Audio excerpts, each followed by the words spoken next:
able to submit my work because the software has crashed. So I'm waiting for that. Other than Okay. that, I'm okay. All right. Thank you so Thank much you. for sharing. Thank you for sharing with us. We're always happy to have you around. Yeah. Yeah. All right. I think we can get into today's class. Timothy Atamba, how are you, engineer? Uh, Hello, the gracious. I'm doing good. It's been long. It's been a while. How are you doing? Yeah, it's been long. I'm doing good. Okay. Concerning my progress, I've just actually designed my beams today, and I was repeating. Yeah, my software had an issue yesterday. It crashed while I was in the process. I had to redo today, and I'm grateful. Yeah, I'm hoping that within the week I can be able to continue designing the columns and the footings. Yeah. Yeah, thank you. Okay. Thank you so much. Thank you, Timothy. All right.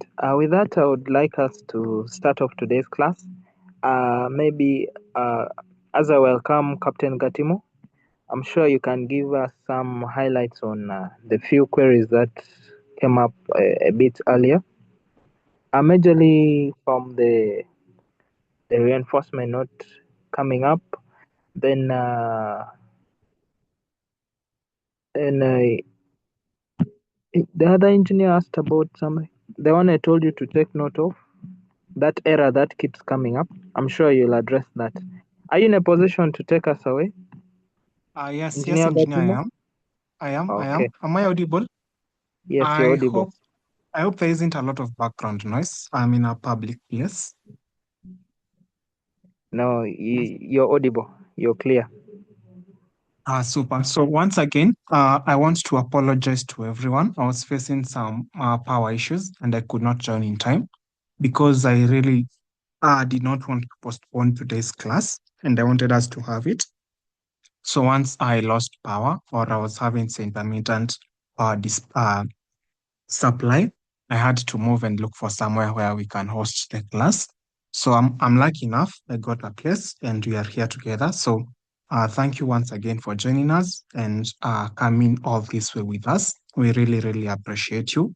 And, we are happy to be part of your journey. So I've been listening to some of the concerns. First one, the one that was raised by, let me see, I had responded to your text via Telegram. The challenge that was faced by Herbert Jean with regards to the instability type 3. So as I had tried to explain to you via text, that instability type 3 is usually majorly caused, or it is usually caused by the meshing. Okay. So what happens is when the software tries to mesh your slabs, sometimes it ends up with some meshes that are too small that it cannot be able to find how they are supported, or they are so small in comparison with the other elements that are in the structure. So it takes it as an instability. So what happens is I shared a video that I had recorded for there's a video I had recorded for who had I recorded this video for? Oh, I did not share the video with you. So I had recorded a video for some people in DeepCube to to watch or to assist them in that regard. So there's the video I had shared for with James. I think James, you also facing the same issue. I don't know if you remember. So I'll just tag you there Yes, I to remember. Herbert. Yeah, so it's the same issue you are facing. It's the same issue Herbert was facing or is facing. So Herbert, I'm yet to see your model. It would be easier to say diagnose it if I had the model because I could follow your work and say this is where this is coming from. But if it is still the same error that that James was facing, and also someone else was facing this. Also, Engineer Caroline was facing the same issue. So, if you look at you're in DeepCube 2, if you look at the two videos I shared to Caroline and also James, I believe that it will sort your errors. That is if your modeling is quite accurate. Okay. So if you follow that, it's supposed to follow your it's supposed to correct your errors. But then you don't have to battle this alone. That's why we have these deep cubes, okay? I really don't see anyone sharing their work in the deep cubes anymore. So I'm always under the assumption that we are all good and we are proceeding together. So if you share you're having troubles and you've not shared the model with us, we are not able to assist you. All right. So you can see when say James shared his work, I was able to go through it, diagnose it, and see where we can assist him and what he should do. All right. So that's what the deep cubes are for. So that's probably something that we would have solved a week ago, and uh, you would have managed to progress with us. But no worries, we are still here for you. So just watch the video, try to follow it. If it works, let us know. If it does not work, share the model with me or in the deep cube. I'll have a look at it, and then I will guide you on the way forward. Is that okay? Is that okay, Herbert? Yes, that's fine, Captain. Just that the time you responded to me, Yeah, the I didn't I had not seen the attachment. Actually, you had sent me backward. yeah. Just the first photo that I had shared, but now Yeah. I'm seeing a video that has been attached. Just so I'll watch that video surely. Okay. I'm sorry. I should have attached the video also earlier on. So I'm sorry. I'm also sorry for that. Okay. But moving forward, I will attach the work. I will surely do it even tonight. Super. I'll be looking for your work. I'll actually wake up tomorrow morning looking for your work. Okay, Tomorrow thank you, morning, I'm sir. not waking up to do anything. I'll be waiting for your work. Okay, thank you, sir. Super. You are welcome. Then Mm. there is that other issue of rebars not showing when you go to slab design, where you are setting the code parameters. I think there is someone else who had also faced that issue. And with that, the problem is the software or the license that you got. So what happens is, by default, a robot might reject some of the licenses you get, for reasons that you understand. So because of that, it may treat some of the versions you have as student versions. Okay. So when it treats them in such a way, you are not able to access all the say capabilities of the software. So it just happens to, from time to time, it is random and it is not common. All right. So I think in this cohort, we've been lucky. Only 2 or 3 people have faced that challenge. If you've faced that challenge, I'm really sorry about that. Just reach out to us, inform him that your software is acting up, and then he will be able to assist you. But if you go to design, the design by code parameters, the required members is not working, but the provided reinforcement is working. I think you are good to go because you really don't need to work with the required reinforcement. It is just there for visualization, or from how I use it for visualization, just to understand where the movements are, where the maximum forces are. And then from there, you can now use the Excel sheet to design the slab and then apply reinforcement. All right. So majorly that's about it.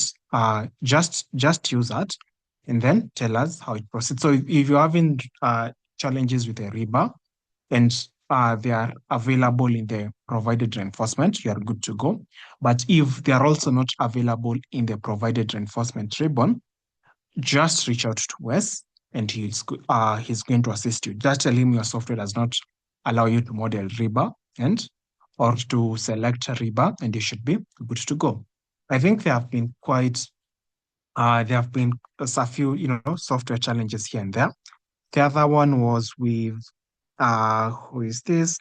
Bonfils Kimenju. We are also having a challenge with not being able to select the manual combinations when designing beams. I actually have never, experienced that.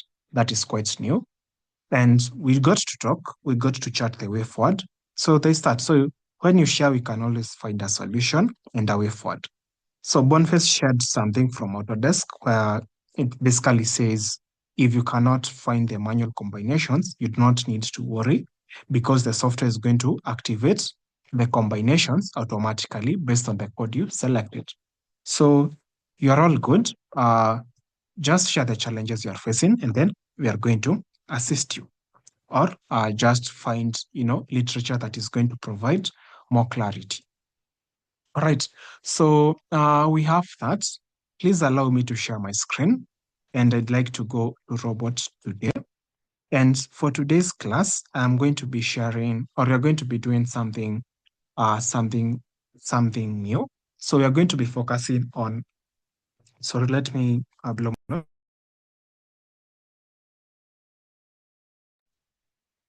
Okay, so we are going to be focusing on designing math foundations. And when designing math foundations, I would also like to show you something else with this design. So we're going to try and design a math foundation. And when it comes to design of math foundations, you can design a mat for the entire floor, or for the entire slab, or say for the entire structure, or else you could also design, say, mini mat foundations. Say, for example, you are working with a structure, and here you have, say, you have more columns, and the foundations are say overlapping. So you need to provide a mat foundation for just selected columns. Probably do not need a mat foundation on this upper end, but you need one on this lower end. So the software allows you to do that. All right. And these are some of the things that you can only do when you understand how the software works. All right. So what I'm going to be doing here is just to pass information on how the software works, how to approach certain elements, and then when you approach them in such a manner, you're going to be good. All right. So before we proceed to modeling math foundations, I'd like to say just explain what math foundations are, provide some literature, take you through a reference book that we normally use, and it's going to guide us on how we design math foundations. So first thing, before you design any math foundation, you have to ensure you are working at level Z is equals to 0, 0, or the base level. This is where robots assigns them the supports. You can see your supports here. So before you model the math foundation, you have to be in level Z is equals to 0, 0. So before we model this math foundation, what is a math foundation? All right. So a mat foundation is basically just a large plate, just a large slab that is used to support our structural elements. All right. It's a large slab. It's basically a slab, and it's used to support our structural elements. But now this slab is unique in this way. It is supposed to transfer the loads from our structure to the soil. Okay. And this structure is quite, say, delicate. We need to treat it in a delicate manner because it is a foundation. And what you learn is all foundations should be treated in a very delicate manner. So when we get to select the design of the mat foundation, because it is quite expensive to construct, because of this reason, we have to be very particular with when we use it. So basically, mat foundations are used when we have heavy loads that are generally to be transferred to soils that are weak soils. Okay, so we use mat foundations when we want to transfer loading to weak soils. All right, so we use mat foundations when we want to transfer this loads to quite weak soils. All right. So I'm looking for something here. Allow me to see if I will find it. Okay, so I was looking for some literature here. Let me see. Okay, so this is what I was talking about. Mat foundations are commonly used where settlements are a problem. So for example, where a site contains erratic deposits of lenses or compressible materials, suspended boulders, etc. So settlement tends to be controlled via the following ways. So use of a larger foundation to reduce soil contact pressures. So you know how pressure works. Pressure is basically load over area. So when you have a larger area, the contact pressure, that is the pressure between the surface of the foundation and the soil, it becomes quite small. So when we are working with these delicate soils, we want to achieve that. All right. And then when we use the displaced volume of soil, we achieve some flotation effect. So theoretically, if the weight of excavation equals the combined weight of the structure and the mud, the system floats in the soil mass and no settlement occurs. So this is just theoretical. So they are saying if just theoretically, the weight of excavation equals the combined weight of the structure and mud, the system floats in the soil mass.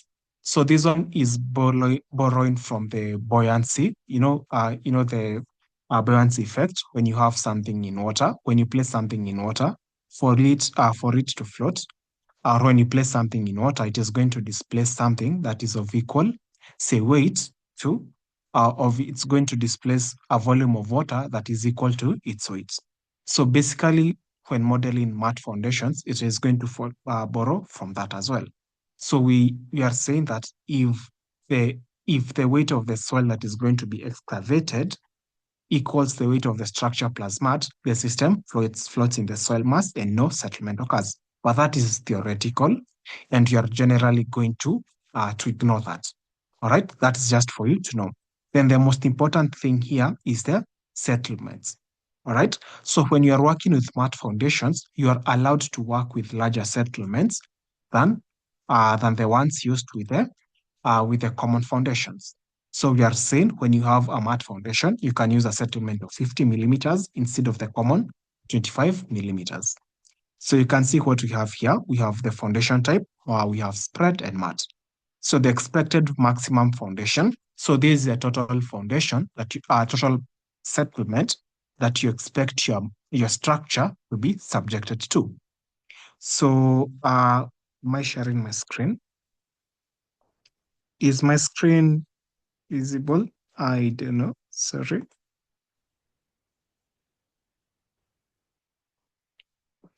So what we are talking about is, so when you model your structure, or when your structure is constructed, you expect to have either elastic or consolidated settlement. All right. So this is, you expect your structure to first settle first, and then you also expect it to settle slowly over time. So the maximum expected settlement when working with a spread footing is 25 millimeters, but when working with mats, you can go up to 50 millimeters because it is quite uniform. And then the differential settlement is 20 and 20 millimeters for both. All right. So someone may wonder, what is the difference between maximum settlement and the differential settlement? So the difference between maximum settlement and differential settlement is this. So maximum settlement is for the entire structure. Yes? I think the screen that you're sharing is the robot one, not the literature. Oh, sorry.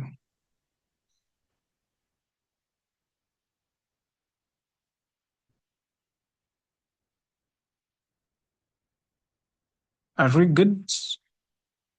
Can you see my screen, the literature now? Yeah, it's okay. Okay.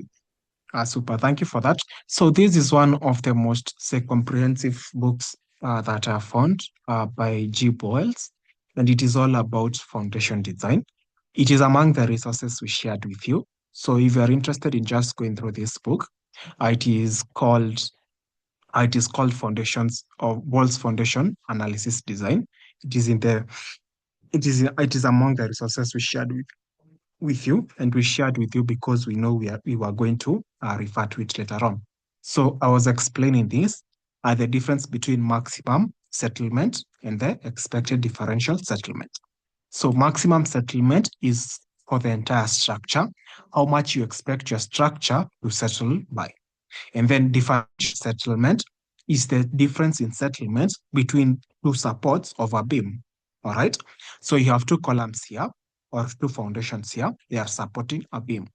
So by differential settlement, we are looking at the difference between this, this settlement and this settlement here. It should not be greater than 20 millimeters. That is what we are provided with.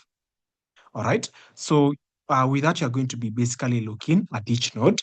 So this node and this node that are supporting, one beam, you look at the differential settlement that should not exceed 20 millimeters. All right. So that's the difference between differential and maximum settlement. So the good thing with maths is that the difference in the different differential settlements are usually quite small. They're usually quite small as compared to when you have pads or isolated foundations. So that's why for delicate soils that we expect large soils that we expect uh, large settlements, we recommend that you work with the mat foundations. And also for soils that are weak, like for us who live in Kiambu or in the environments of Kiambu, we have these weak coffee soils that have bearing capacities of around 100 kilonewtons per meter squared, bearing capacities of around 120, 125, 150 kilonewtons per meter squared. So if you try to model or analyze your structure, a 5-story structure, a 6-story structure, the loads that you're going to be transmitting to that soil are going to be large. So with such a weak bearing capacity or with such a small bearing capacity, you're going to get foundations that are overlapping. So you get this instance here. You have a foundation here. Once you design this foundation, it's overlapping with this foundation. This foundation is overlapping with this foundation. This foundation is overlapping with this foundation. All right. So in such a scenario, you cannot even use say combined footings or even say pad foundations. They become unrealistic to use. So you are restrained to work with mat foundations. All right. So when you are working with these mat foundations, the rule of the thumb, or from what I have gathered, is that when the areas of the of the isolated footings, they get to 80% of the floor area that you have, then you can choose to work with a mat foundation. So you can check if the area is 70 to 80%, then you can work with the mat foundations. But in some instances, you're going to find yourself automatically going to mat foundations because if the area already has a bearing capacity of 100 kilonewtons per meter squared, you are working with a structure of around 6-7 stories. It is going to be very difficult to get foundations that are not overlapping when those soils are weak. But if you're lucky enough, I know for those guys who live areas like Georgia, areas where you have some shallow black cotton soils, such that when you just excavate, you get to the rock, you are going to have large bearing capacities, probably over 300, 350, 400 there. So for those even large structures, they can easily be accommodated with mat foundations. But just to go back to mat foundations, so the minimum depth allowed for mat foundations, the minimum depth allowed for mat foundations is usually 350 millimeters. All right.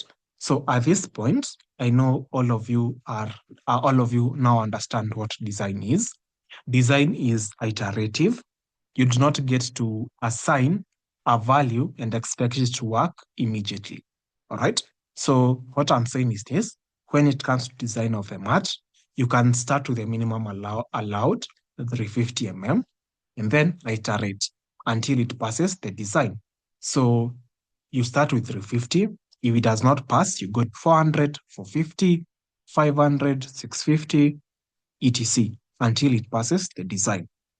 All right, so that's where the iteration comes with. And then another rule of the thumb is that just to make your work easier, you can multiply the number of stories you have by 100. So if you have 4 stories, just multiply by 100 and get to work with that as a starting depth. All right, so you can start with 500, 600, or even say you have 5 stories, multiply that by 100, that is 500 ml. So you can give yourself plus, minus, negative one, plus, minus 100. So start with 400 and then iterate going upwards. Those are just methods that you can use to approximate the sizes of mat foundations to use. All right. Then after you have your mat foundation, the next question becomes this. What are you designing against? All right. So you have your mat foundation. You have modeled it. What are you designing against? All right. So the principle here is this. This is a mat foundation. It is a foundation. So when it comes to the design of foundations, we are looking at a couple of elements. The first one is the bearing capacity. All right. The first one is the bearing capacity. So with the bearing capacity, we are saying this, the soils that we have on site can only sustain a given load. So I was giving an example of the coffee soils that we have in Kiambu. So these coffee soils or red soils, say, have a typical bearing capacity of 100 kilonewtons per meter squared. You can see how low that is. All right. So if you try to exceed that bearing capacity, your structure is going to come down. Your superstructure may be good. Your columns may be the strongest columns you probably have. Your beams may be intact. Your slabs may be good. But if the foundation, if the pressures that your foundations are, exerting on the soil are too large, then your structure is going to come down. Okay, so we have to look at that. So once we do our analysis, the first thing that you're going to look at is the bearing capacity. All right. So if we're looking at the bearing capacity, how should we control it? How should we control it? So that becomes the question attached to the check. So we are saying bearing capacity is the maximum, or it's the allowable pressure that a soil can accommodate or can support. All right.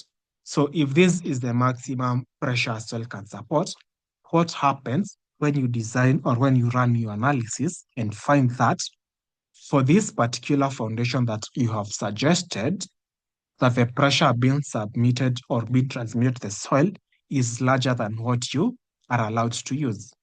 What should you do? What you should do is increase the area of the foundation.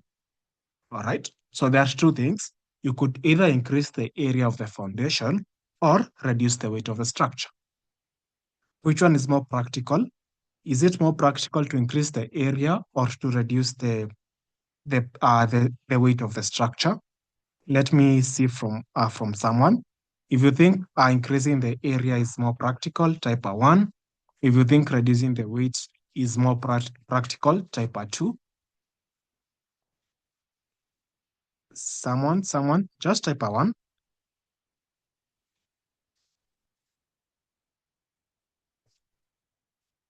Okay, so I think you got me wrong, admin. The most practical thing to do is when you exceed the pressure that is allowed on the soil, the most practical thing to do is to increase the area of the foundations.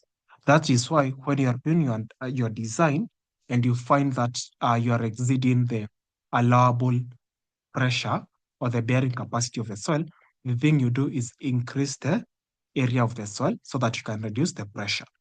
Remember, pressure is basically force over area. So if you increase the area, the pressure becomes smaller. So the most practical one is to increase the area. All right. But I can agree with you on this. So before you do your design, you should be able to have an idea of what the bearing capacity is, because it may affect how you model. So instead of you using solid slabs, instead of you using heavier elements, you can prefer to go with, say, the hollow pot slabs, the waffle slabs, to make your structure a bit lighter.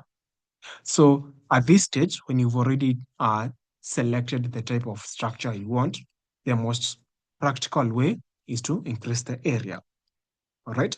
And this is where mat foundations come into play, because they cover a huge area. So you can even work with soils that are weak. All right. So that's the first check. The first check is the bearing capacity. The second check is the punch-in shear. All right. The second check is the punch-in shear. And I want you to think of the punch-in shear as this. I want you to hold a piece of paper, just one page, and try to push a pen through it.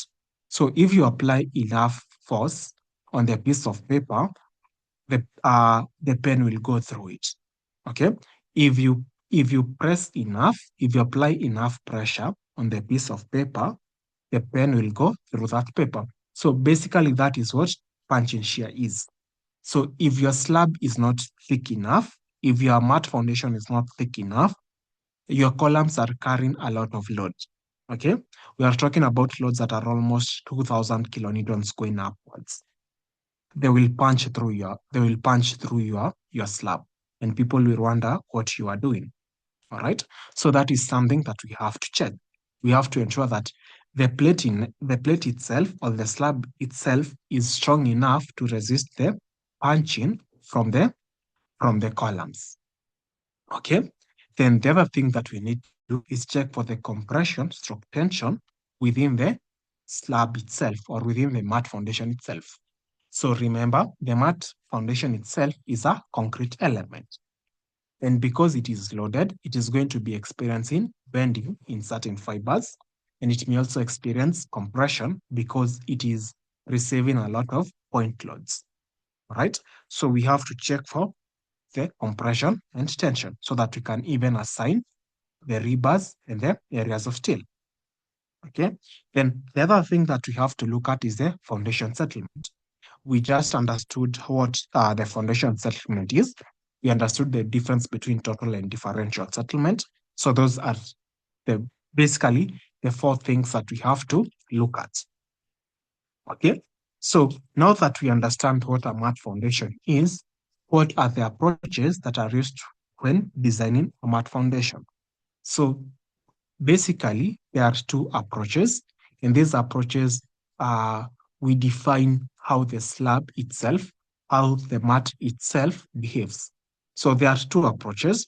The first one is we say the mat is infinitely rigid as compared to the soil supporting it. Okay, so in the first step, we are saying the mat foundation is infinitely, okay, it is infinitely rigid compared to the soil supporting it. Okay, and this method is used to simplify the analysis. It is used to simplify the analysis, and it behaves in a, say, peculiar way. So we are saying that the slab settles uniformly.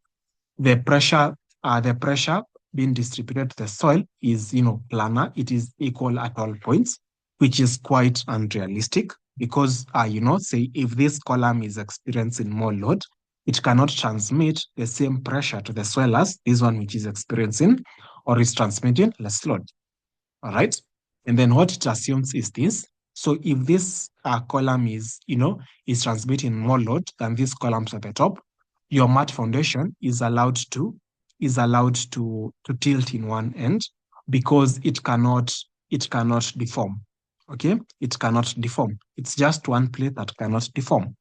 So because of how it treats the soil pressure as a planar element that is uniformly distributed under the soil, it becomes a bit easy to analyze. So if you are doing your manual calculations, you can use the infinite rigid method for the design of mat foundations if you are doing it manually. Okay, because it simplifies the analysis methods.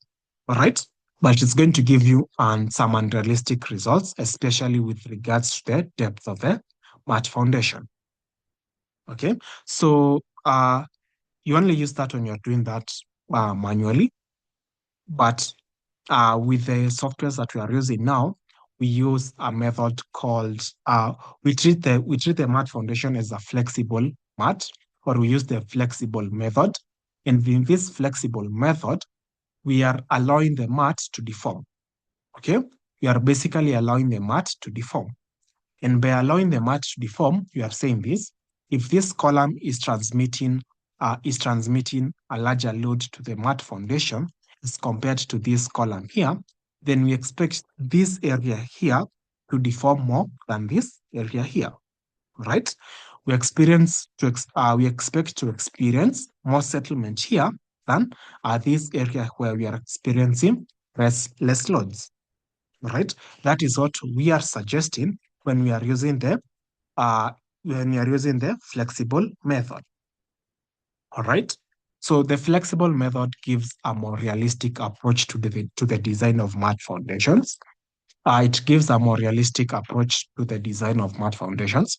The only caveat to it is this: it is complex to analyze manually. Okay. But when you are using the softwares, this is what you're going to use. So robot itself uses the flexible method when designing math foundations. So here, just to repeat what I said, the mat foundation of the slab itself is considered to be flexible, allowing for different deflections and contact pressures with the soil. So by allowing for these different contact pressures and deflections with the soil, it becomes a bit difficult to analyze manually. So we have to rely on software to design for it. All right. So for this flexible method, this is how it works. Maths are designed using elastic analysis, which say are often complex to do by hand. So when we talk about elastic analysis, I want to take you back to Hooke's law. Okay, I want to take you back to Hooke's law. So we are treating the soil as a series of springs. Okay, we are treating the soil as a series of springs. Okay, so the soil is considered to behave like a spring. So what happens when you compress a spring? It deforms. Okay, so if you have a spring and then you compress it, either by compressing it or by pulling it, it is going to deform in some way. So how much it deforms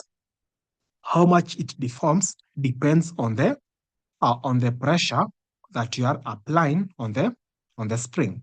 So the deformation, according to Hooke's law, the deformation is directly proportional to the stress stroke force that is causing the deformation. So it is directly proportional. So say the deformation is directly proportional to the force that is causing the deformation. So this Hooke's law is what has been used to build on the elastic analysis of math foundations. So there are majorly two ways in elastic analysis. So there is the continuum elastic analysis model and the Wrinkler model. So they work in a similar way, or they are quite related.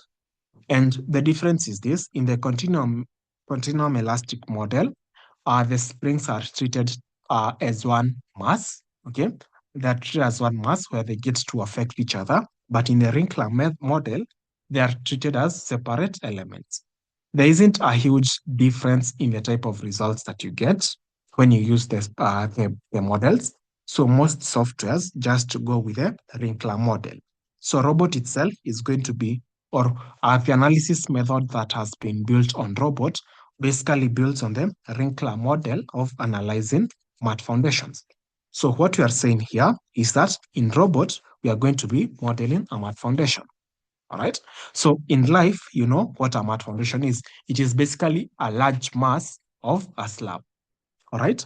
But when we come to the software, we are going to design it or model it as a panel. All right. We are going to model it as a panel or plate. Okay. But this plate, for us to support this plate, we have to assign it some supports. All right.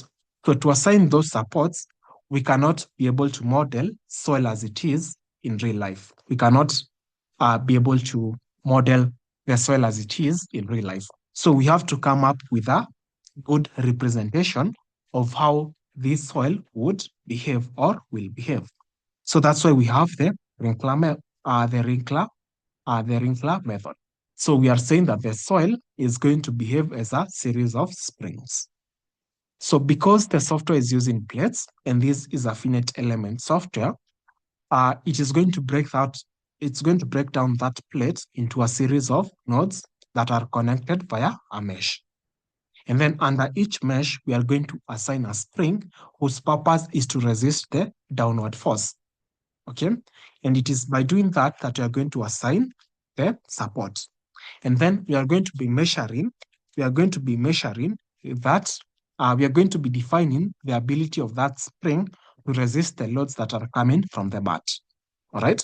So for us to be able to assign the properties of the soil in the software, we are going to be using, or we are going to be telling the software that we have a series of springs, and then you're going to be equating the properties of the soil to the springs here. Okay, and then these springs are going to be what we compare with what we have in the soil, and it's going to create a very realistic results of how this structure would behave in the soil. All right. So when it comes to the Wrinkler method, it's something that has been researched for a very long time. And before you design it, you have to take care or take note of several things. So the thing that you have to understand carefully is this. What you're going to be assigning to the software is something called the subgrade of elasticity. Okay, the subgrade of foundation reaction. That is what you're going to be assigning to the software. So I wanted you to understand that, so that when I take you to Boyle's book, when we are talking about the subgrade of, foundation reaction, this KS, you understand what it is. So basically the modulus of subgrade reaction for foundations is this. It's the ability of the soil to resist. It is just a measure of the ability of the soil to resist deflection. All right. And it is measured by the stress on the foundation divided by the settlement. So it's just the soil pressure from your mat foundation, then divided by the settlement, so that you get a unit that is in kilonewtons per meters cubed. And this is what you are going to use to design for the mat foundation. So if you read here, you can see that we have basically what I said. So the KS, the unit is kilonewtons per meters cubed. All right. So when you multiply this by the area in meters cubed, you get the spring coefficient, kilonewtons per meter. So if you remember Hooke's law well, this was the unit they have. So the measure of a spring is in kilonewton per meter. So the subgrade of the modulus of subgrade reaction is in kilonewtons per meter cubed. So that when you multiply that by the area, you get kilonewtons per meter. So this is just a computation. Since this computation gives units of a spring, it is common to call it the node of a spring. In this form, the springs are independent of each other. The system of springs supporting the plate is called, say, a Wrinkler foundation, and these springs are uncoupled. Uncoupled meaning the deflection of any spring is not influenced by adjacent springs. So that is basically it. That is basically it. I wanted you to understand these springs so that when we get to assign them in the software, you can be able to understand what is going on in the background. All right. So I want to go into robot and I want you to see how this plays on. So if we are together, please type a 1. Let me know that you are together. Type a 1 if we are together.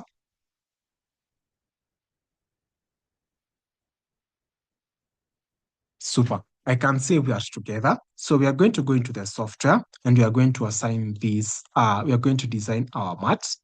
All right. So there are stages to designing these mats.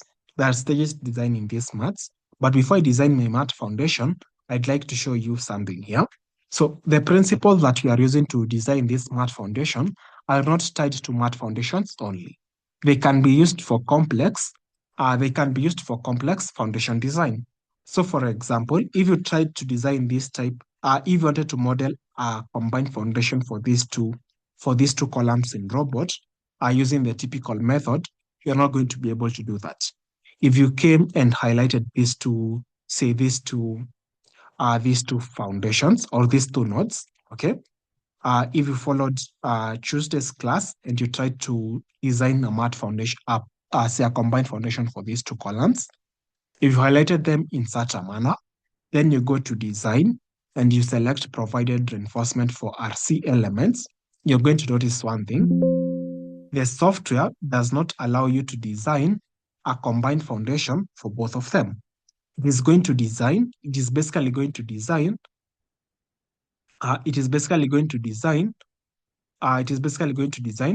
a pad foundation. All right. So if we were to design this, let me design this quickly. If we were to design this, this is what would happen. Okay, it passes the design, but when you go to geometry, you're going to see this. They overlap. So the software is not allowing you to design a combined foundation here. Okay, so what do you do? What do you do when you get yourself in this situation? This is what you do. So just allow me to delete these. Okay, I won't delete them for now. I'll show you what to do. So since we have a similar case here, this is what you do. This is how you approach this type of design. All right. So if you want to design a combined foundation here, we are going to apply the same principles for matte foundation for this type of combined footing. So what you do is you highlight these nodes here. All right. And then when you highlight them, you come here to supports, and then you delete the supports. Okay. And then it is going to make a change in your analysis because you are changing parameters of the structure. So just click on yes, then apply and close. And then with that, you have your columns. They are not supported by anything. So again, just to repeat that, you highlight them, then you go to supports, and then because these are nodal supports, you click on delete and you apply and close. And those supports are going to be deleted. Then once you do that, we are now going to design a slab here. Okay, you're going to model a slab and then assign that slab spring supports. Okay, so for me to do that, before I design my slab, let me just draw an outline for my foundation. So this is just a rough area. I will go to geometry, and then I will select objects, and then I'll select contour. This is just a rough idea of what you can do. So I'll select a line. I will draw a line from this direction all the way to this point, and then I will draw another one along this direction. Okay, and then I will draw another one here just to support this foundation, and then another one here. So what I want to do is just draw a basic outline of a combined foundation. All right.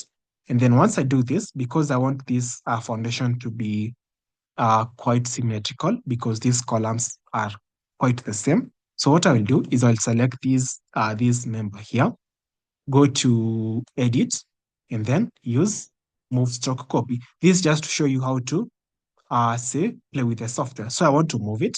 So I'll move it to the right by 0.5 meters. So I'll type 0.5 meters along X, 0, and then 0 along Z, and execute. Then I'll do the same thing for this one. I will select it. Then I'll go to move stroke copy. I'll still move it by negative 0.5 so that I move it by an equal distance in the opposite direction and execute. All right. Sorry, I was supposed to delete it to move it, but I copied it. So I'll just delete this one. Then I will select this one, do the same thing. This is just an iteration. So in the opposite side, in the upper side, I will go 0. Then I will assume 0.75 and then 0. Then I will move, then execute. All right. Then I'll do the same thing with this one. I will select it, go to this translation vector, have this as 0, and then in the Z, I will have this as negative 0.75, and then 0.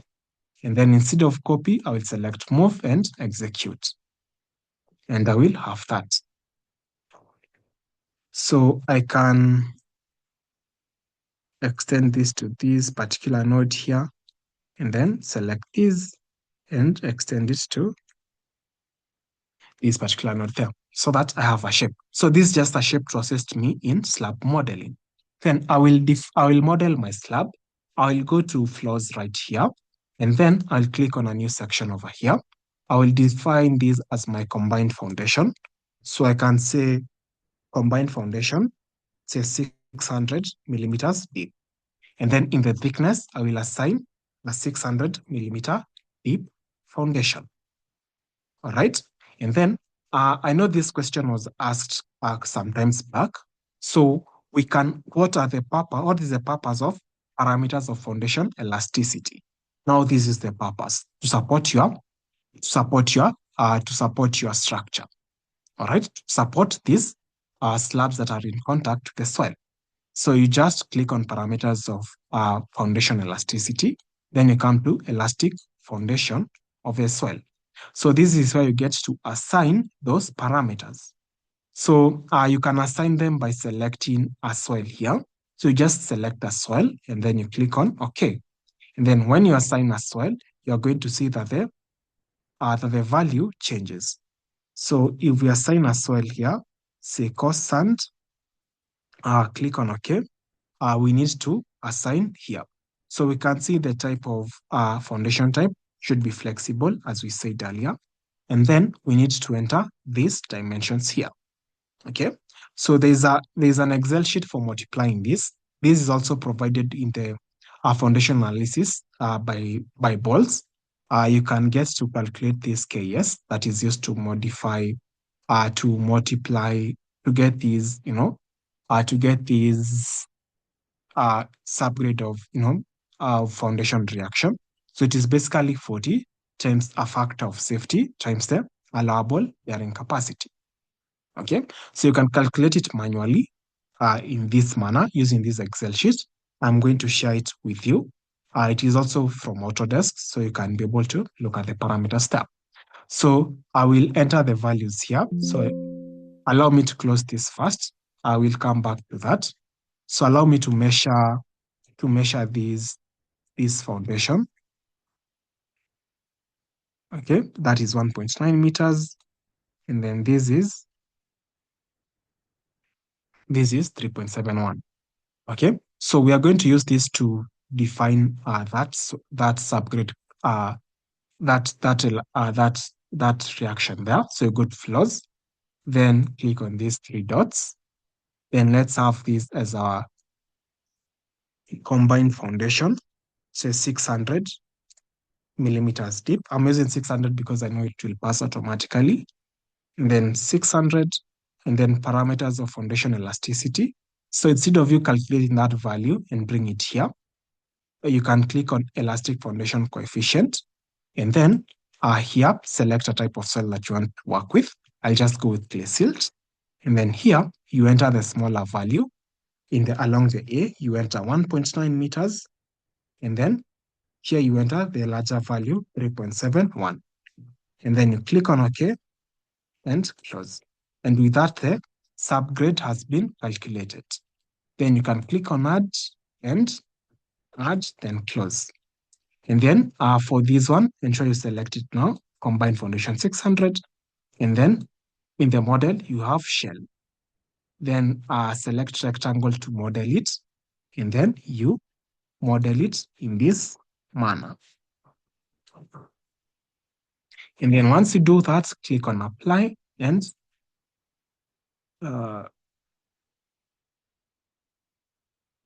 just click on close, don't apply, we are good to go. Then you have your slab created here. So remember, this is just an iteration. So you would have to start with a smaller height. If I was designing this, I would start with a smaller height, probably 400, then try 450, 500, 600 until I get one that passes. But in the interest of time, I started with 600 so that it can pass. So I selected, once you do this, select this slab here. Then we need to assign it to some supports. So remember we deleted some supports for our columns. So we need to assign this slab the supports. So you select this slab, okay, highlight it. Then you go to supports here. And then because it's a plane, has an area, you select planner. And then we are going to create a new foundation so that you can be able to look at it. So you click on planner, then you create a new support. So we are going to call this combined foundations support. All right. And then we are going to fix the directions.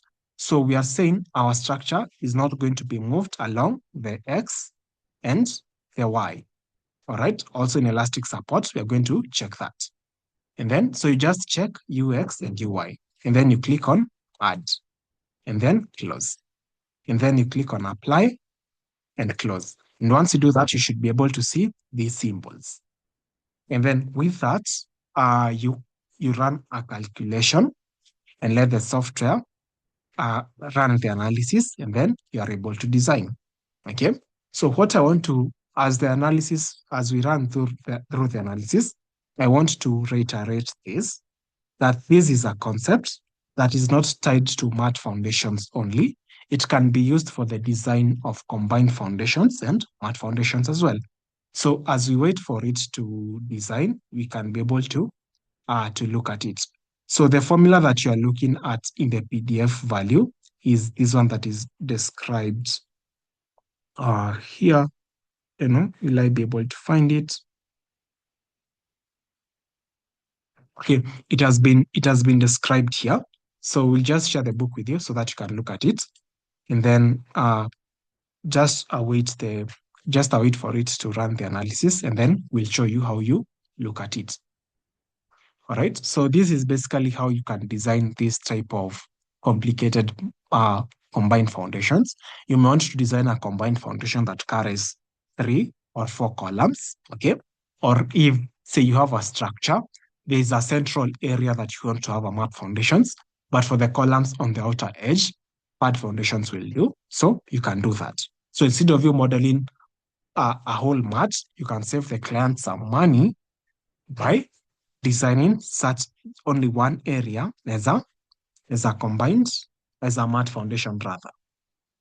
All right. So that's how you basically do it. So let's give it a minute. Let's wait for it to run the analysis, and then you're going to read the results. Okay. So let's wait.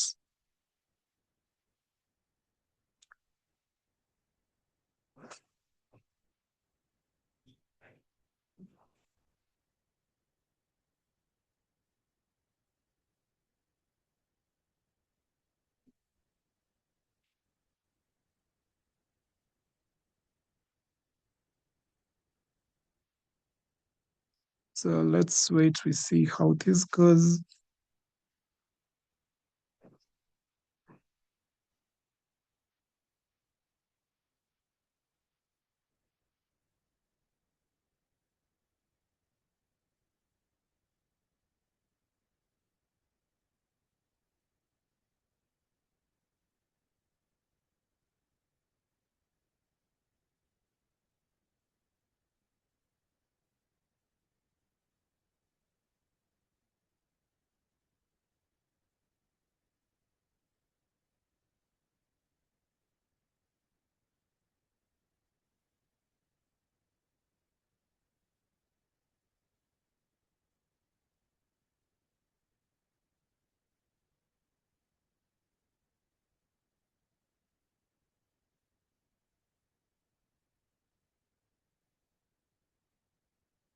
So we have to wait for it to run the analysis. But the good thing is, whatever we are going to be doing with the design of the mat foundation is going to follow this exact thing. All right. And then from what you understand, from the design of this particular combined foundation is what you're going to be applying majorly in most of your designs. Okay. So if you're designing a combined foundation for these walls here, you're going to follow the same procedure. You just draw a wall, and then you and then you just design it. Also, Timothy, the 0.5 and 0.75 are not from the code. It's just an iteration. Okay. So what I know is when you're designing these combined foundations, you expect a lot of shear near where the column is, and you also expect the bending. So if I expect my maximum bending to be in this direction, so I'm just increasing the distance. And then for the 0.5, I just say offset it to the left and the right of the column so as to have some concrete volume to cater for my shear forces at these particular points. Okay, but you can start with a smaller value, 0.25, 0.1, see if it passes the checks. If not, you can increase the width. So this is just an iterations for the area of the foundation, and also how to affect how the moments are distributed. Is that okay, Timothy? So they are not values from the code, they are just iterations, just in case someone else is interested.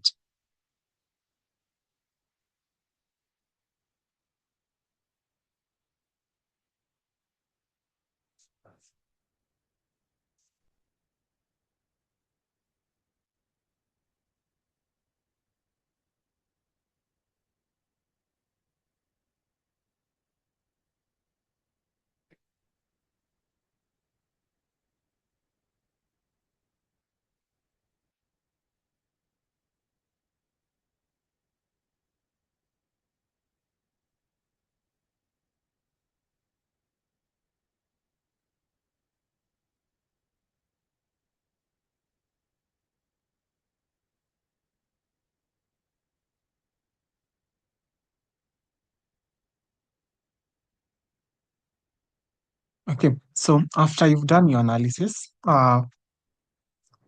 if you've done your analysis, you can see it's complete. So you may want to just look at a few things. So the first one is to look at the contact pressures. So just select your slab, go to results, and then maps for members, because you are interested in a panel. So I will look at the soil reactions. So I'll check soil reactions and then click on with descriptions and then click on apply. So once you do this, you're going to notice that we have these soil pressures, all right? And then these pressures are with the cell void. So remember, these values are case sensitive. So we need to select the correct case. So when it comes to checking for the bearing capacity, we usually use the SLS combination. So I'll change this to the SLS combination, and then you can look at the results that we are getting. So for this footing here, you can see that for this structure, the area that I'm getting, the maximum pressure is 186 kilonewtons per meter squared. So there is 186 kilonewtons per meter squared. All right. So with this 186 kilonewtons per meter squared, it means that if my soil bearing capacity is 100 kilonewtons, then this foundation does not pass. So if it does not pass, it means you have to design for you have to increase the area. And that is what we are talking about. So this is the first check that you do. So you just check soil reactions and check the pressures from here. So check the maximum pressure. If it is larger than the 150 kilonewtons, if it's larger than the bearing capacity that you get, you need to increase the area. But for us, we had specified at 200 kilonewtons per meter squared bearing capacity. So with this, we'll be good to go. All right. But if you are using if from your geotech you got a smaller bearing capacity or allowed bearing capacity, you need to increase the area so that you can pass the bearing capacity check. All right. So that's about it.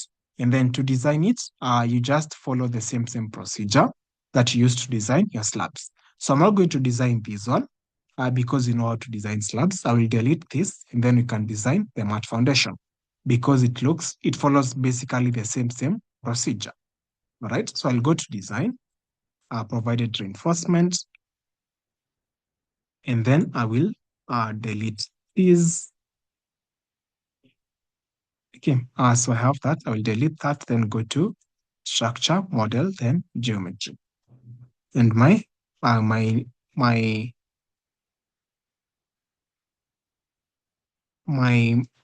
all those foundations will be deleted. Then I will delete these floors. I'll select them and delete them.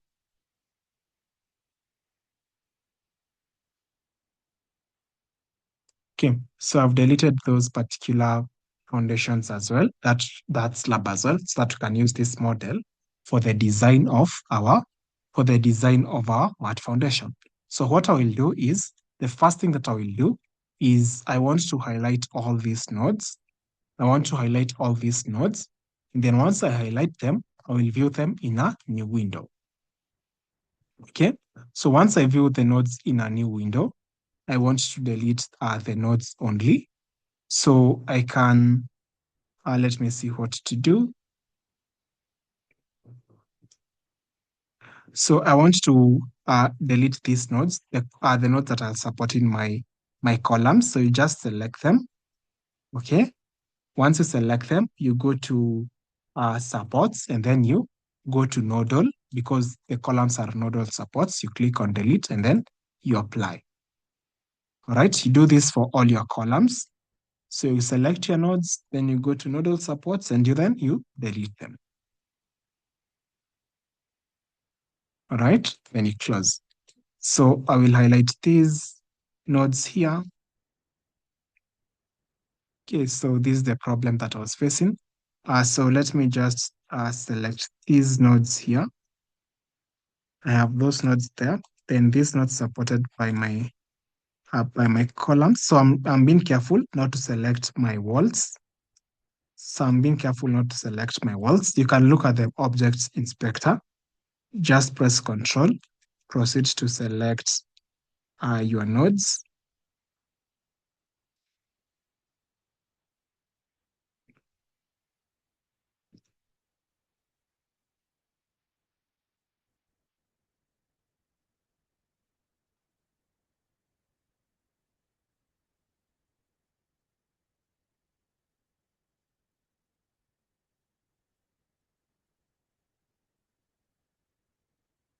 Okay, be patient with this.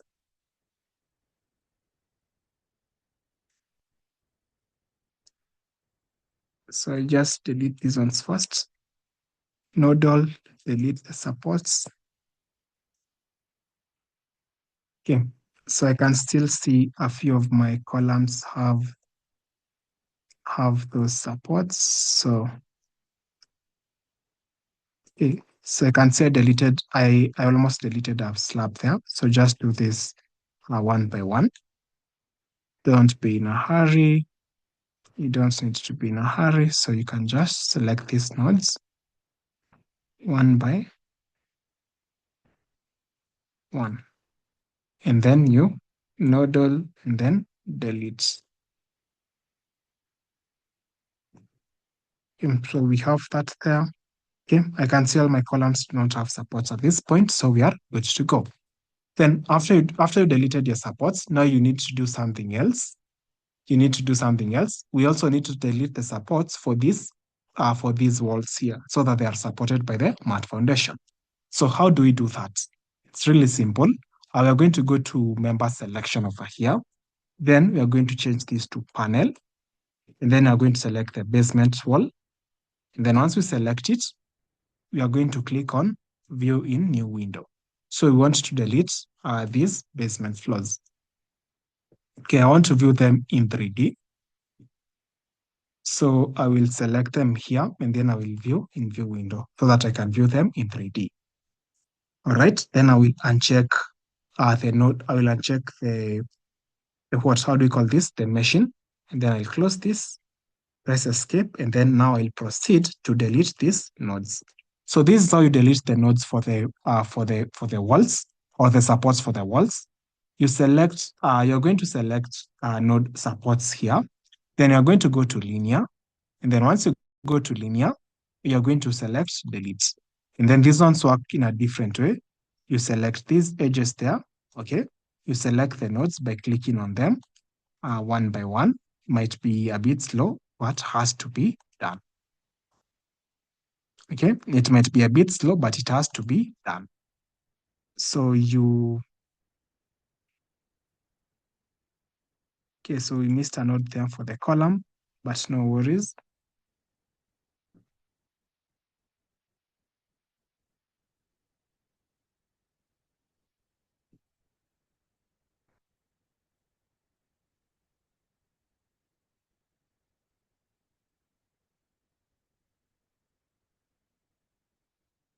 Okay, so let me play around with this. And then once we have that, I'll click on node and then delete this. It's even good that we are deleting them now so that we can see the nodes that we missed. And then press escape. Let me close this. I will change this there. Then I can highlight in this manner.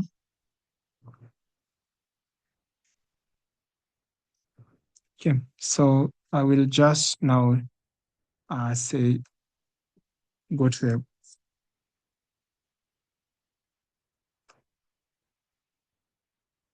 okay, I can't select them from here. So I'll go back to geometry. I'll just go back to where I can see them. Okay, I will go to plan view. You can see the nodes have been deleted. You can see most of our wall.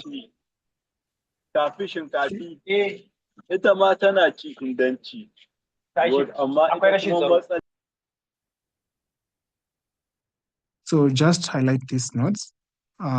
Ensure that no columns have any of these supports so that those loads are transmitted to the mat foundation. So for the columns are nodal supports, you just highlight them and then you delete them.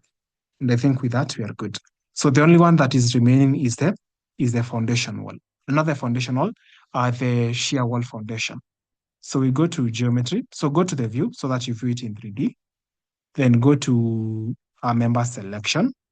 Then click on member, select panel, select your lift core walls, and then click on this 2 arrows tab.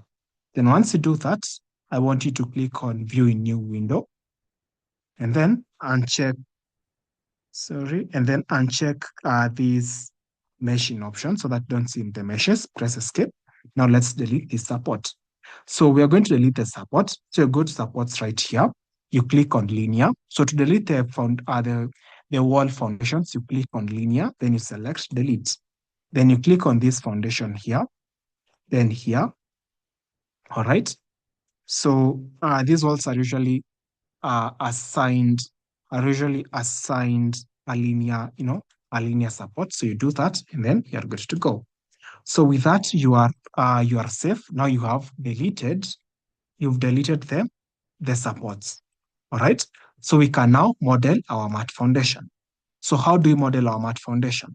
So let's give this a trial. Okay. Let's give this a trial. So I'll just add a few grids. Okay. I will add a few grids now to define the thickness of or the length of our mat foundation. So when it comes to mat foundations, it's just good practice to ensure that you extend them away from the outer face of the column by around 500 millimeters, 750 millimeters, or even a meter where possible, so that you can reduce the shear stresses that are going to be placed on this particular edge of the concrete. All right. So if you have concrete going to the left of this column, you are going to have some area along which that stress is going to be distributed. But if it is on the edge of the mat foundation, it is going to give you, it's not going to pass the design check. So you need to ensure that there is some area of concrete behind it. All right. So that's the first thing that you want to do. But if you cannot do that, there are ways around that. And that is to model beams to transfer that shear stress to other parts of the mat. All right. So let's do this. Let's model the mat foundation here. So I'll just start with modeling the grids to guide me on how to model it. So I'll go to my axis definition. I will start with where I have one. So this is grid 1. this is grid 1. I want to offset it to the left. So I'll click on grid 1, increase the number of repeats to 1, and then in the distance, I'll have this as negative, say 0.75. I'll just start with negative 0.75 for now. And then for you, I'll recommend you start with something smaller, like 0.5, just for practice, then add and apply. So we have added a grid on the left and then another one on the right. So let's do the same thing along Y. So I will start with A. I want to add a grid going below it by negative 0.5. So negative 0.75. I'll click on A, have the number of repeaters 1, and then in the distance, I will have negative 0.75. And then I'll click on add. All right, then I'll go to K. I want a grid to go on the top of K by 0.75. So I'll click on K, then type 0.75 here, then add, apply, and close. And now I have this outer grid system to assist me or to guide me in modeling the math foundation. So to model the math foundation, it follows the same principle. Okay, it follows the same principle. I'll go to flows, and then I'll click on this symbol here. All right, I'll define a thickness for my mat foundation. I think I'll just start with 600. So I'll say mat foundation, 600 mm deep. All right, the thickness is 600. And then for the parameters of foundation elasticity, I'll just click on parameters of soil elasticity, then go to elastic coefficient. I'll select a soil. Say, let me work with clay silt. And then the dimensions, in the top side, I think we have 12 meters. And then the length along our structure is around 24 meters. So have that, click on OK. And then once you click on OK, probably could change the type of soil so that you can see. Once you change the type of soil, the modulus of subgrade elasticity changes. Okay. Once you change the type of soil, the modulus of soil elasticity changes. So by selecting the type of soil, you need to do a geotechnical study, yet to understand the type of soils that you have on site so that you can model accurately. Okay, so you have this here. All right, so you have that. So I'll just go with something that has a lower value, and then I will click on OK and close. So this is a subgrade of soil reaction. So with this method, we need to have a very accurate type of soil that we are using. Okay. But in the case that you do not have an accurate type of soil that you are using, you can use this formula provided in the Boyle's, in the foundation analysis and design by Boyle's. So in this one, you assign a safety factor. So you can see for granular soils, we usually use a safety factor, a factor of safety of 2. And then for cohesive soils, we use a factor of safety of 3. So you can enter that value here. So you just type 3 here, and then you type the allowable bearing capacity. So let's assume you're working with a very small bearing capacity, say 150 millimeters. You type it there. And then you can see the modulus of subgrade reaction reduces. All right. So if you have a larger bearing capacity, you're going to see that your soil is more stiffer. And then if you have a smaller one, it is less steeper. All right. So if you're ready to do a geotechnical study, I'll just share this with you so that you can be able to just use it for reference. All right. Then it will guide you with regards to this. So you're good to go. So you can enter this value either from, you can use these. Yes, Victor, I will share it with you. So, and then remember, it does not design the MAT foundation. It is just a formula to assist you in getting the subgrade of reaction for the foundation. All right. And then this subgrade reaction is just a measure of how, of the resistance of the soil to deflection. Okay. So think of it as something like a mattress. If you have a higher density mattress, it is going to resist more deflection. When you sleep on it, it's not going to deflect as much as when you have, say the worn-out mattresses we used to use in high school. The ones when you sleep, you wake up with back problems. So it's just, I think you can use that analogy and apply it here. All right. And then once you have this, you can apply it here. So when you use the Excel sheet, you can come and type that 18,000 here. All right, and then add it. So it is basically the same principle, only that in this sense here, you've not done a geotechnical study, so you do not know the type of soil that you need to use. All right, both will surface, both will work. So I'll just click on add. Then I will add this one and close. All right, then in the thickness, I will select my mat foundation. And then in the model, work with shell. Remember, robot is a finite element analysis software, so this has to be shell. Then select rectangle, and now you model the mat foundation in this manner. And you have your mat foundation model there. All right, then once you have your mat foundation model there, just select it. Okay, you select it as I have done. You go to supports and then planner. It's a slab. It has an area. You go to planner. You assign, you assign a new support. Okay, so let's assign this for practice. We did this before. So mat foundation, FND, and then we are only assigning the support in the X and Y, this direction and this direction. So X and Y, because we want to tell the software that our structure is restrained from moving in those directions. And what is restraining our structure from moving in those directions is basically the weight of the structure. All right. So we are saying this structure cannot be moved along the X and Y by because of its weight. All right. And then the elastic. This one will be just okay. Then you click on add. I'll just modify it because I had it, then close, then you apply. And then you close. Then once you do that, you need to rerun the analysis. So you cannot avoid rerunning the analysis. It's something that you're going to be doing quite often. So rerun the analysis, let it run, and we'll be good to go. All right, then as this proceeds, I will let you know that we'll have to extend the session by around 10-15 minutes so that we can finish mat foundations. And then next week we can look for a day and do the analysis of the truss. All right, so let's wait.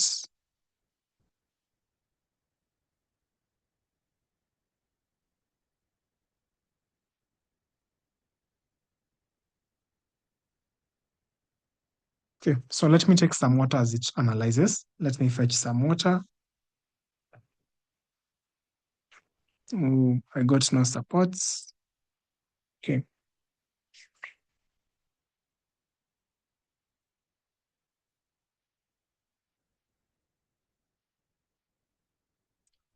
Okay, I got no supports. Let me see where I did not support.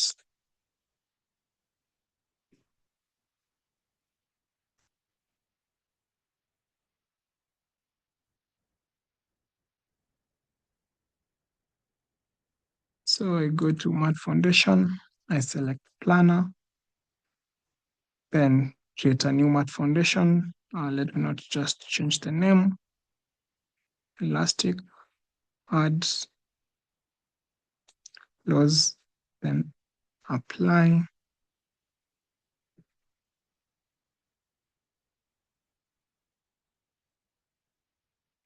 Oh, I know what I did not change.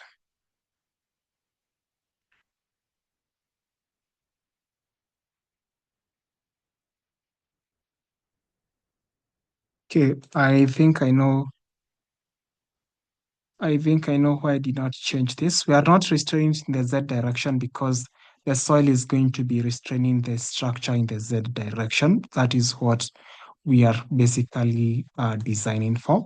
So I will just define this. I know what I forgot to design here. Elastic foundation. I forgot to check flexible here. Click on OK and close. Then I will have to select the type of soil. And then I will add the dimensions 12 and 24. So we are only checking the X and Y because if we have our soil and our foundation, we expect the soil and the foundation to restrain the structure along the Z. So I hope you got that and you're good to go. All right. So let me select this. Okay, so let me see.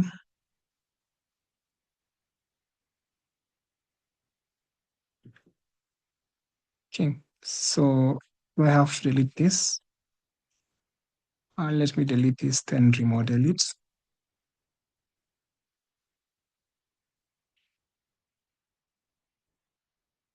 Then I will go to slab, mat foundation 600 mm, rectangle, and I will just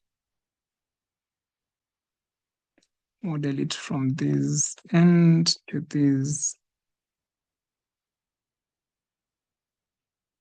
end there. Okay.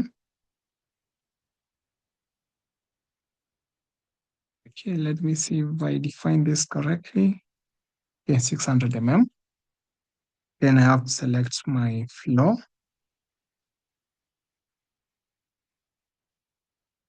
Okay, my floor has been selected. Then I have to go to assign supports, planner, assign a mat foundation. Okay, I think we are good now that I've assigned the mat foundation. Then rerun the analysis.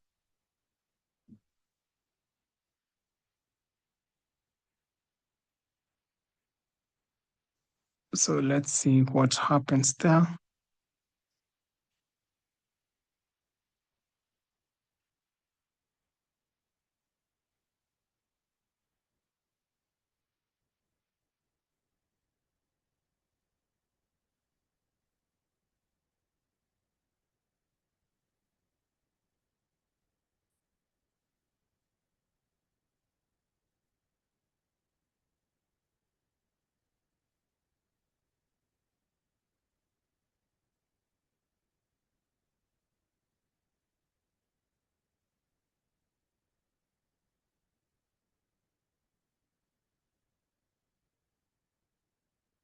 Okay, so I had just assigned the support wrongly. So you can see that was okay. It probably did not apply the Z support that you are assigning, the planner support you are assigning. So that was where the challenge was coming from. So I know I sorry I did not explain that correctly. So for the person, sorry, let me look for this comment. So Abel, I think you raised a very good question there. So we are not restoring the structure in the Z direction because of this. Your structure is lying on soil. So what we are doing by assigning the planner support is telling the software that since we cannot model the soil in the software, we are modeling the springs. Okay. And then the software is using the springs to simulate how this structure would behave in real life in place of the soil. All right. So that's where the wrinkler method of analyzing the foundation is coming from.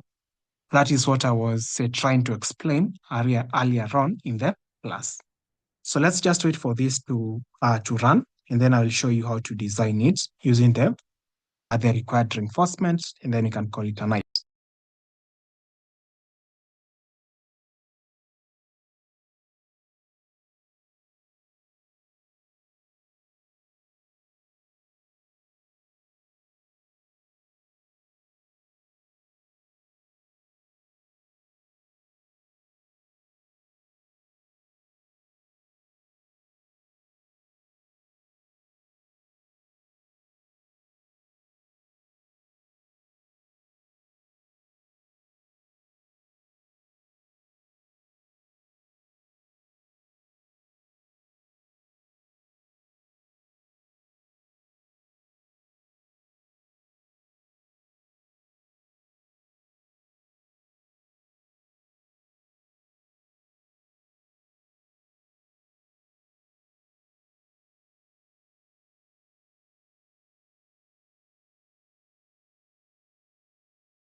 Yeah, I'm still here. I'm just waiting for it to finish the design, and then we are going to design our mat.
Okay, now we are good to go.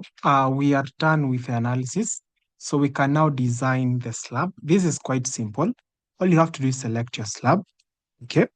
Then once you select your slab or your mat foundation, sorry, before you go there, let's go to results. Then we go to maps. Okay. Then once we go to maps, we would want to check the soil reactions. So check with the description and then apply. So it's a less combination. So I want you to compare this is what we were getting when we were designing the combined foundation. So this time, the soil pressures have gone to below 127.45 kilonewtons. All right. So they are 127.45 kilonewtons per meter squared. So this is lower than what we were getting. So you are seeing that with increasing the area, you are getting lower and lower moments or lower and lower pressures. So this is why the mat foundation is an effective foundation design. All right, for soils that are having a low bearing capacity. Then the next thing that you may want to look at is the deflection displacements. So along Z. So this one will tell you about the total settlement. So you can click on apply and then see what you're getting. So you're getting a maximum value of -3, and we had an allowable value of 50 millimeters. So you can see we are on the lower end. All right. So that is that. And so I'll just uncheck this, click on apply so that we don't get any values. Then I will select the slab to go to design. All right. So we're going to go to design and then provided reinforcement of RC elements.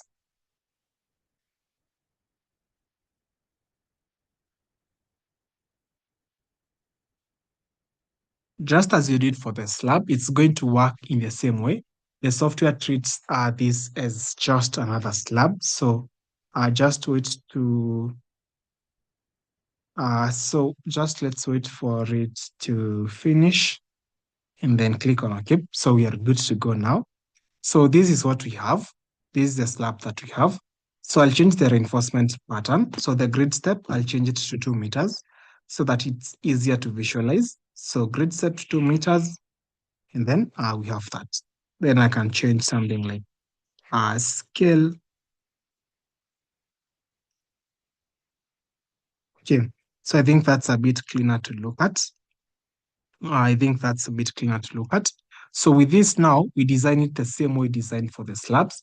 So we start with calculation options over here. So concrete, I'm working with class 2530. Reinforcement bars, I will select 12, 16, 20, 25, and 32. Then I'll go to wire fabrics. I don't need them. Punching, I will start with 12. And then I will save it as a calculation option. So I have calculation options for the maths. And then I will click on OK and OK. Then the next one is the reinforcement pattern. So here we said you select bars. wire fabric, I just leave everything as they are. Then you go to save as, you select matte, save foundation, reinforcement pattern. And then you click on OK and OK. Then once you do that, you just run your calculation. So you can see here, I have an error that is telling me that for a certain panel, the minimum bar spacing of 4 centimeters has been exceeded. So I have a minimum bar spacing of 4.1 centimeters, and what has been provided is 4 centimeters. So this one is not an error. You can see it's not an error. It's just the software communicating with you that you have been provided with a bar spacing of 4 centimeters, probably 40 millimeters. That is due to the areas where we have punching. So for this one, you can just go with it as it is or assign a larger bar diameter. All right, so we could try that, assign a larger bar diameter. So save as, say matte foundation 2, click on OK, and OK. Then rerun the calculation. So I still have the same error. So since it's just a warning, I will assume this for now. But if you don't want to increase the bar spacing, because this is majorly due to shear on punching. So you could increase the depth a little bit or increase the class of concrete. So I designed with a class of concrete of class 25. But for matte foundations, you're majorly going to find them with class 30 going upwards. So you could just play around with this and get to see a value. Then you can see the rebars in the Y, in the Y direction. So I'll just click on generation to view them. So you can see that you have these the areas where you have red. You can see you have 16 bar diameters spaced at 40 millimeters or 4 centimeters. So this is the area. And then you can see the difference is 0.1 millimeters. So it's quite small. It's something that you could just ignore. All right. So you can see majorly you have 16 at 120 millimeters for some areas. And then these are the areas where you have columns. So you have a column here, and the software tends to, to overreact or just overreact a little bit over these areas. So this is the area where you have the column, and it's telling you just under the column, you need 16 T16s at 40 millimeters center to center, which actually makes sense. So you can see areas where you have columns, it's where you have these small, these very small spacings of around 40 millimeters. All right, which actually makes a lot of sense if you look at it. So where you get these are the areas where you have a lot of the columns. Then we can look at it in the X positive. This is the top reinforcement. You can see in the top reinforcement, we barely have large reinforcement. So we have 16 at 260 millimeters, and then we have 16 at 130 millimeters at this particular section here. We probably have a lot of punching in this region, or we have a lot of compression. Okay, and then we have Y positive. Click on generation to see the rebars, and then if you zoom in, you can see T20s at 210 millimeters center to center. And then at this point here, you have 20 millimeters bar diameters at 20 millimeters center to center. All right, so this is how you just look at them, and then you are good to go. Then the other important thing is the punching shear. So once you've done the reinforcement for provided reinforcement, you click on this drop down, you go to RC design. Okay, then this time you go to slabs punching. Click on OK, and then you check punching. So you can check that the software checks for punching wherever there is a column. All right. So wherever the software tends to, wherever there is significant load, the software will check for punching. So you can see that our punching checks have been passed. Everything here is okay. If they had failed, they would be in red. So with regards to punching, we are good to go. All right. Then after you do that, you can go to now slab reinforcement if you want to see your rebars in 3D. So you can just move this here as you've done many times before, and then click on calculate. You get the same error, just you are 0.1 millimeters just on the lower side, and you can see your rebars here. All right, so this is how you can view your rebar. This is how you view your rebar using a robot, and that's how you design your mat foundations using robot. So when you go to detailing, this is how you detail your mat foundations.